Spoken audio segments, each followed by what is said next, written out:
parking lot too. Yeah, absolutely. Yeah, we pulled up, and I said to the driver, I got, they pick you up in a shuttle and they take you. And I said, we're at the right place. He said, this is it. Okay. Okay. Yeah. And I read an article that it was United Airlines said that travel will not come back to pre-pandemic levels until, I think they said 2025 or 2026. And at first I thought, wow, that's the most ridiculous thing I've ever heard. The pandemic isn't going to last that long. But that wasn't what they were getting at. They were getting at the fact that business travelers aren't going to travel anymore like they used to. So that business is going to be down. People may not vacation like they used to. Instead of going to visit the relatives 3 times a year, you might do it twice a year because you do the Zoom calls or the FaceTime. Things have just changed, and it's hotels the same way.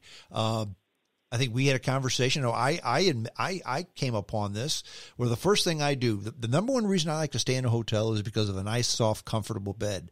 Number 2 is how early can I get my coffee in the morning?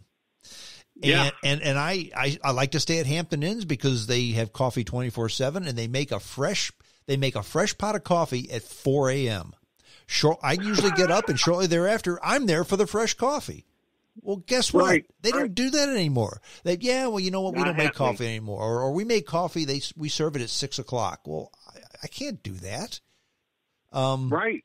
And the hotel I was at, I think there were 10 cars in the parking lot. That was it. And this was a hotel that probably had, I don't know, 170 beds.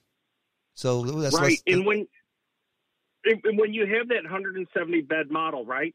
And you're at 80 to 90% capacity consistently, the cost of making coffee and having it available 24/7 is de minimis. It's very small. That's right. When you're at 10 beds, 20 beds, so your occupancy is 10%, 20%. I know it's just coffee, but it's still just another expense that maybe you don't have to have. That's exactly right. The other thing they don't do, and a lot of times, and you've probably seen this too, whereas companies have cut way back on their service. And the number one reason, well, why don't you do this anymore? Yeah, COVID. Well, sometimes I think that's true, and sometimes I think it's a crutch. Hotels if you stay a week in a hotel, they clean your room every day and they tidy it up. Maybe they don't change the sheets, but they at least clean the bathroom, vacuum, etc. They don't do that anymore. Okay. Because they respect your privacy and don't want to spread COVID. Well, okay, I get that. But here's the thing. That's a trend that's going to continue. In fact, many of the hotels chains are saying, we're not going to, if you're staying there a week, we're not cleaning your room in between. We will if you insist. But just like the airlines that charge you for the bags, they're going to charge you to clean the room every day. So they're going to get that money somehow. Their business model has changed, so they're going to change their business model to adapt. That's right. The hotel I stayed at in Tucson, which was a Hilton property and a resort in a nice place, no, they didn't make your bed. They didn't clean it. And again, it's COVID. And I agree with you. There's a lot of stuff you look at, you're like, yeah, I could see where that could be a problem. But it's also an excuse to do anything. And you can hide behind that pandemic, and it's a way to institute change. Yeah. I remember the first time I found the non-cleaning hotel, which was a few years ago, and they said, hey, if you don't need us to make your bed and clean your room, we'll give you extra points, extra points every night towards your, that you could build up if we don't clean it. And it helps us going green. So, they gave you a little something, and now this last time was just, no, we're not doing it. Yeah. Yeah. Well, that's the other thing. The pandemic is the excuse right now. Before it was going green. Okay. And I'm not going to say it's an excuse because it is. It is a greener model, but it also saves you money. And that's right. And those are the jobs that have gone away and may not come back. How would you like to be? Your buddy has a construction business where he can't find enough jobs. What if you're a janitorial service that cleans office buildings? You're dying. Yeah, you're right. So, yeah, and I think you are, but there's plenty of, like a janitorial service, and I know a guy in that business. It is a lower skilled job, but you have to find people willing to do the work. You just, and I know that sounds terrible, but it's true, and maybe there will be more of those lower skilled jobs out there as we do fewer housekeeping staffs, fewer, dishwashers, jobs, because restaurant business is changing. I don't know, but the winds of change are not only here, they arrived like a hurricane. They did.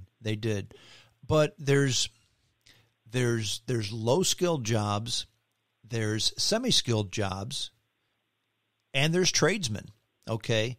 None of which you need a college degree for. And the semi-skilled and tradesman jobs pay extremely well. And I will tell you this, and anybody listening to the sound of my voice, send me an email and I'll plug you in, jamesstrongshow@hotmail.com. If you are a relatively smart person and you're willing to work hard and you don't mind getting dirty, and if you don't mind standing up for 8 hours a day, 8, 9, maybe 10 hours a day, standing most of that time, maybe bending over and working with your hands, if you don't mind doing that type of work, send me an email. I will tell you where you can work and make good money. Maybe not at first, but later on. Because these are all jobs, semi-skilled jobs, or jobs that can be learned.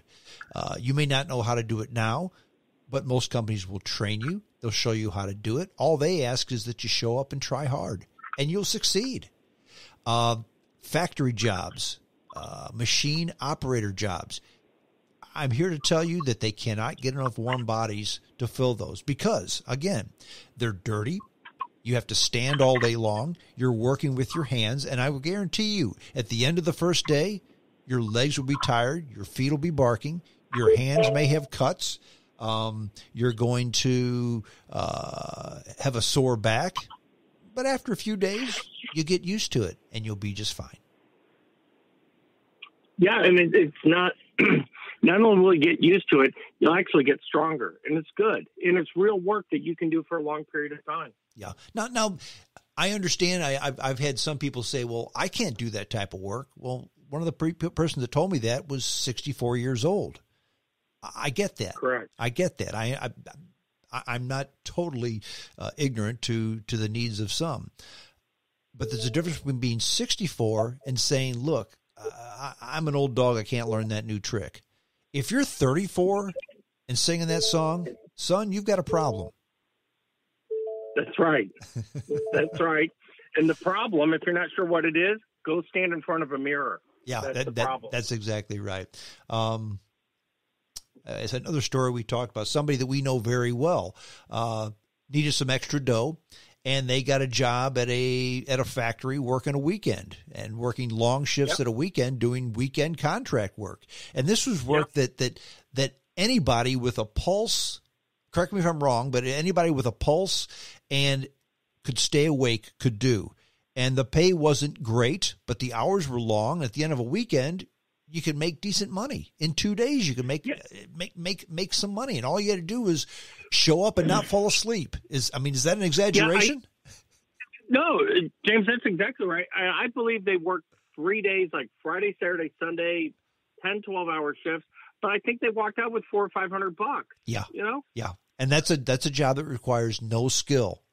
Again, if you're looking for work, if you don't believe me, send me an email. I will plug you in. I will tell the people where this place is. It's in St. Charles County, and you won't believe it. It's an opportunity that's pretty good. So again, send me an email. I'll plug you in. But the business models are changing with so many people. I read an article about a company called Comfort One Shoes in Washington, D.C. And they had their primary business was they sold specialty shoes. And their retail business had gone down to half of what it was before because of the pandemic. But their online business, buying shoes online, went up 120%. So guess what they're doing? They're changing the way they do things. It was a good model. They're making more money profit-wise than they were before. They used to have a staff of 100. They currently have a staff of 45. When things get back to normal and they're where they want to be, they expect to have a staff of 75 people. So 25 of their retail people don't have a job anymore, but more of the people who take care of the mail order have jobs.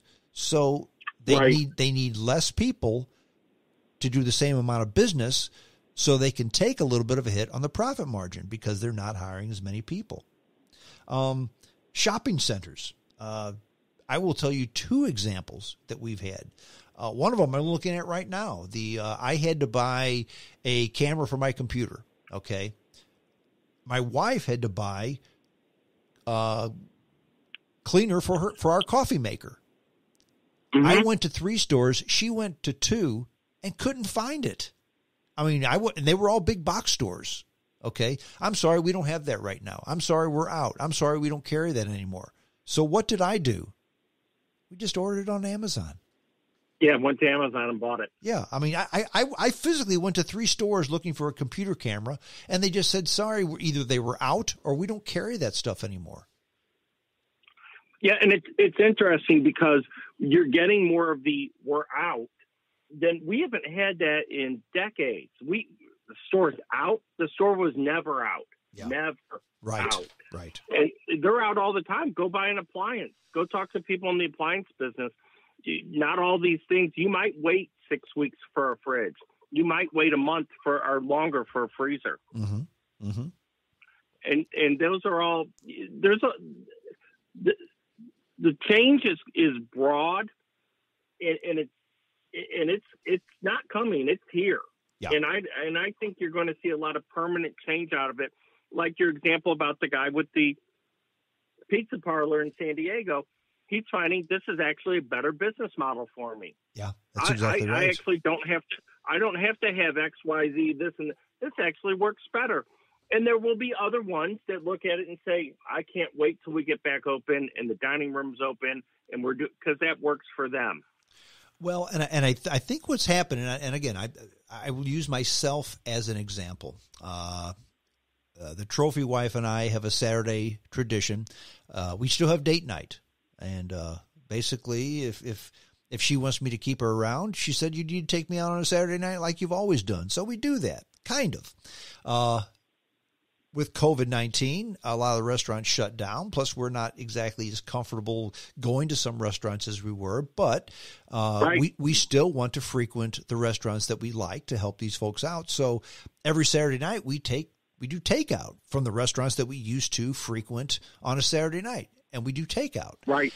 And I'm here to tell you, that's worked out real well. Okay. Yeah. I love going out to eat, but to me and we still do this about maybe once every month or 2. We've gone out to a place to eat, but it's always a nice place. It's an upscale place. It's a special occasion. Okay. Yeah. Nothing, anger is the wrong word, but nothing bothers me more than when you meet your buddies at a bar. Okay. You go to a bar, you're sitting at a bar, the counter is sticky. The television has a bad picture, and you order a Budweiser. They give you a long neck. They pop the top. They give you the long neck, and they say, that'll be $5, please. Yeah. Now, I'm thinking to myself, a 6-pack is $5. And all this knothead did was open the pop and give it to me. And not only do they don't expect $5, they expect $6 because they want me to give them $1 for popping that top. And I could be at home where I don't stick to the countertop and the television doesn't have snow on it. Okay. And I wouldn't be paying $5 for a beer. If I drink 3 beers at that bar, that's $15. If I drink $15 worth of beer at home, I'm not waking up without a hangover the next day. Okay.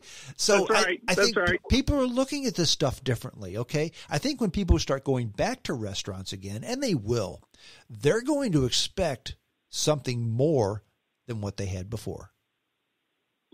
They might. I have a friend of mine who has an upscale Italian restaurant in St. Louis, and in the city, downtown, So driven by a lot of events, shows at theater,